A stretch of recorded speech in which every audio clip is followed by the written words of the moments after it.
même en France. Nous sommes très réactifs puisque hier soir, j'ai pris l'assistance d'un camion incendie et une heure plus tard, ayant la réponse positive. Donc vous voyez, on est surtout dans les conditions d'aujourd'hui. Je voudrais remercier le colonel Vergniaud qui très spontanément a accepté la demande de Yann Benoît, qui est le commandant de la caserne des pompiers. Et je remercie Mickaël, qui est le pilote, qui est en vacances, mais qui revient des feux et qui a bien voulu accepter de venir ce matin. Voilà, je te laisse la parole, mon cher Marc.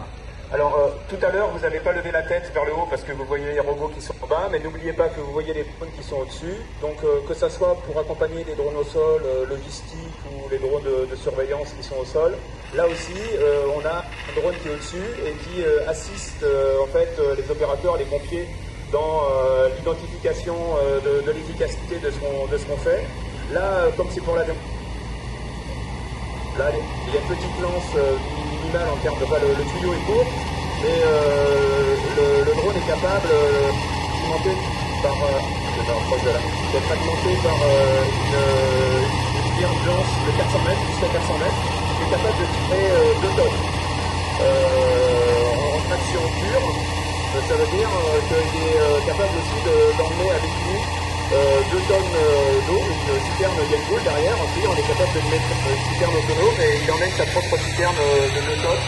Et là, vous voyez en ce moment, les pompiers fournissent une pression de 10 bars là, et avec 4 litres d'eau, enfin 4 tonnes d'eau.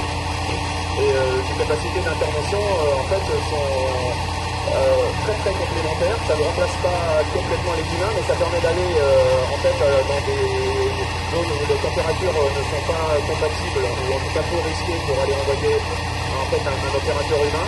Et il se déplace, vous avez vu également rapidement. On peut complètement doser la façon dont on utilise le jet, d'apporter avec l'IVAR qui est à peu près 70 mètres de distance.